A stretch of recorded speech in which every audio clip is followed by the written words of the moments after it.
Assalamualaikum warahmatullahi wabarakatuh. Selamat pagi sahabat Izadah TV. Perkenalkan, saya Aimufidah Eskepnes Mkep. Jadi di sini saya dari dosen ilmu prodi keperawatan. Hari ini kita di ruang edukasi akan belajar terkait DDST. Apa itu DDST? Jadi DDST di sini yaitu Denver Development Screening Test. Jadi di sini instrumennya ini untuk mengukur bagaimana perkembangan si anak. Jadi tidak untuk mengukur IQ si anak ya. Jadi instrumen ini untuk membantu memantau perkembangan anak secara berkala dan untuk deteksi dini masalah perkembangan potensial anak mulai dari umur 0 sampai 6 tahun. Oke, jadi memang di sini bukan tes EQ atau alat ukur belajar anak ya. Jadi memang DDST di sini nanti ada jumlah tugas perkembangan yang harus diukur itu sebanyak 125, tetapi tidak semua diberikan dan anak tidak diharapkan berhasil untuk melakukan semua tugas yang diberikan. Oke, jadi di sini ada beberapa sektor di dalam instrumen Denver sendiri. Itu nanti ada 4 sektor yang harus kita nilai. Yang pertama yaitu personal sosial, yang kedua yaitu motorik halus, yang ketiga yaitu bahasa, dan yang keempat yaitu motorik kasar. Oke. Jadi untuk personal sosial di sini pengertiannya, kalau personal sosial jadi ini untuk mengetahui penyesuaian diri anak di masyarakat ya, dan bagaimana untuk memenuhi kebutuhan pribadi si anak. Sedangkan untuk yang motorik halusnya lebih melihat koordinasi mata, tangan, memanipulasi benda-benda kecil dalam pemecahan masalah. Untuk yang bahasa, jadi nanti kita mengukur dan melihat bagaimana kemampuan mendengar, mengerti, dan menggunakan bahasa. Sedangkan untuk yang motorik kasarnya lebih seperti ketika duduk, jalan, dan gerakan otot besar. Oke, jadi di sini nanti kita akan belajar bagaimana sih cara mengukur untuk formulir tesnya. Jadi nanti ada gambar di tiap batang, nanti terdapat batasan umur yang menunjukkan persentase kekurangan dari tugas perkembangan. Jadi nanti ada gambar di samping, jadi ada nanti 25%, 50%, 75%, dan 90%. Nah, ini nanti untuk scoring atau penilaiannya. Jadi kalau misalkan anak bisa melaksanakan tugas perkembangannya dengan baik, maka nilainya adalah P atau pas atau lulus ya.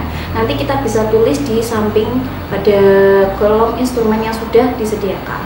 Kalau misalkan gagal, kita tulisnya adalah F atau fail ya. Jadi ini di sini anak tidak dapat melaksanakan tugas perkembangan dengan baik, atau ibu atau pengasuh ini memberikan laporan anak ini tidak dapat melakukan dengan baik.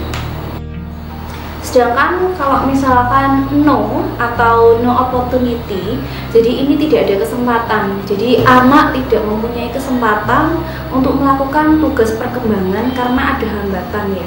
Hanya untuk tugas perkembangan dengan kode L aja. Sedangkan untuk R atau refusal ini adalah menolak. Jadi di sini anak menolak melakukan tugas perkembangan. Jadi ketika dikasih tugas perkembangan, nah si anak ini menolak. Langsung saja nanti kita langsung praktekkan gimana cara untuk penilaian di instrumen Denver-nya. Baik, kita lanjut. Kita melakukan untuk cara pengisian lembar DDST atau Denver Developmental Screening Test.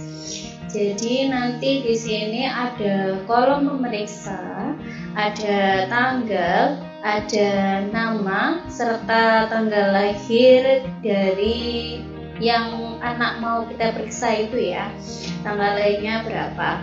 Oke, setelah itu baru kita tarik dari garis batas usia sampai ke bawah. Jadi di sini ada 4 sektor yang akan kita nilai, yaitu dari sini ada personal sosial, ada adaptif atau motorik halus, ada bahasa, dan ada motorik kasar. Baik, di sini nanti ada petunjuk pelaksanaan terkait kuesioner yang akan dilakukan. Oke, baik, di sini nanti ada petunjuk pelaksanaan terkait lomba Denford ya. Jadi di sini nanti ada 31 pertanyaan yang nanti bisa dilakukan sesuai dengan kotak yang ada nomornya. Jadi nanti garis usia kita tarik dari atas sampai ke bawah sampai melewati batas tiap kotak pada aspek yang akan kita nilai. Oke, yang di kolom sini yaitu ini adalah garis sisi kiri usia, sedangkan yang di sebelah sini adalah garis kanan usia. Jadi misal saya contohkan di sini dari personal sosial. Jadi di sini kita tarik garis yang melewati. Jadi misalkan di sini anak menggunakan sendok garpu. Nah, ini kita nilai ya, berapa nilai untuk anak ini bisa menggunakan sendok garpu. Ini saya contohkan untuk misalkan no, jadi no opportunity, jadi ini tidak ada kesempatan. Cara menulisnya di kolom sebelah sini. Tapi kalau misalkan anak ini mampu menggunakan sendok garpu, maka nilainya P atau pas lulus. Jadi untuk yang kolom selanjutnya, ini misalkan membuka pakaian, berapa persen ya? Jadi anak bisa membuka pakaiannya secara sendiri, mandiri. Jadi untuk nilai F ini jika anak ini gagal atau fail ya melihat. Nah, tapi kalau misalkan anak bisa membuka pakaiannya, maka kita bisa memberikan nilai P. Nah, sedangkan untuk contoh selanjutnya, jadi menyuapi boneka. Apakah anak ini mampu menyuapi boneka? Nah, misalkan ini nilainya R atau refusal. Jadi di sini anak misalkan menolak. Nah, itu nanti nilainya dikasih R di sini. Jadi, tapi kalau misalkan anak ini mampu menyuapi boneka, maka nilainya adalah P. Ya, kita lihat di sini juga berdasarkan dari nilai tesnya. Oke, terus kita juga bisa mulai menilai dari garis kanan usia. Jadi misalkan batas garis kiri usia di sini banyak yang lulus. Oke, kita bisa mulai dari garis kanan usia. Jadi misalkan memakai baju, apakah anak bisa ataukah tidak, nah itu maka nilainya P. Tapi kalau misalkan anaknya menolak, maka nilainya F. Terus kalau misalkan anaknya tidak mempunyai kesempatan, berarti no atau no opportunity. Nah, itu untuk contoh dari personal sosial. Yang lain juga bisa dilihat sesuai kolom dari garis usia. Ya, setelah kita menilai di instrumen Denford tersebut, kita bisa tarik kesimpulannya. Ya, untuk interpretasinya, yang pertama, di sini kita bisa memberikan advance.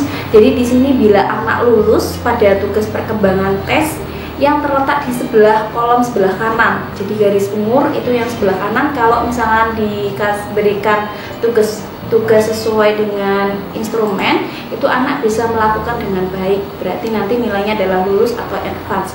Jadi bagian ini tidak perlu diperhatikan untuk tujuan interpretasi keseluruhan. Sedangkan untuk yang normal, jadi kalau yang normal di sini anak ini ada yang lulus atau gagal ya, atau menolak, di mana garis umur ini terletak di antara 25% dan 75%. Sedangkan untuk caution atau peringatan, jadi bila anak ini gagal atau ada nilai failnya atau menolaknya atau refusalnya ini melakukan tugas perkembangan tes di mana garis umur ini terletak pada atau di antara 75% dan 90%. Jadi harus benar-benar diperhatikan. Untuk keterlambatan, penilaian keterlambatan atau delayed. Jadi di sini bila anak ini gagal atau menolak serta melakukan tugas perkembangannya yang terletak jelas di sebelah kiri.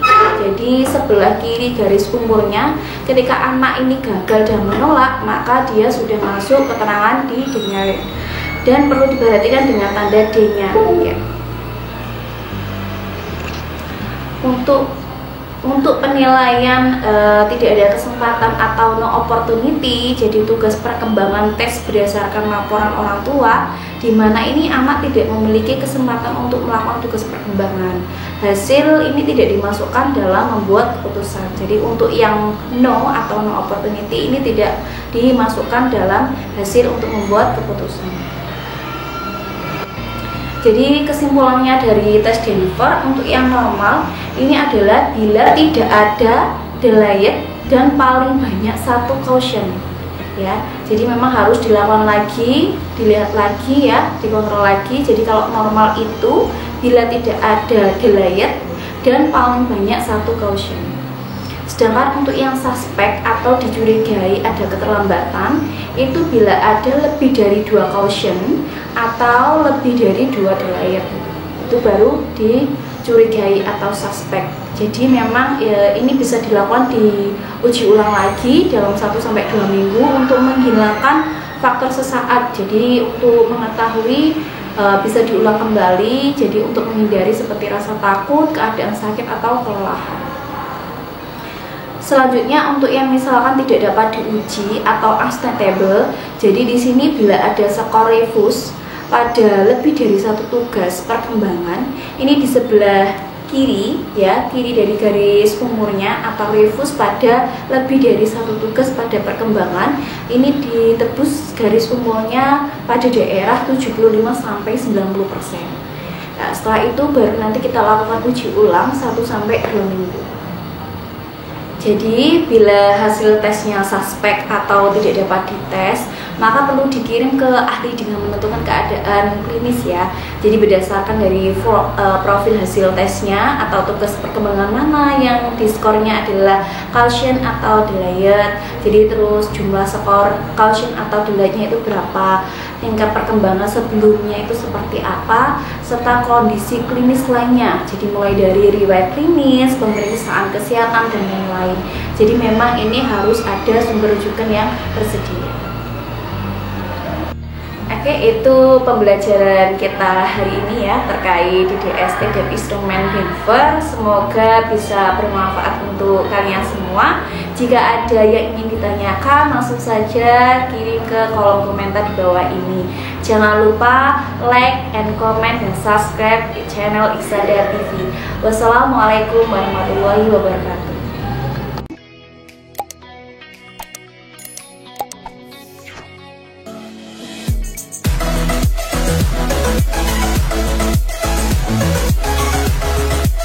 We'll be right back.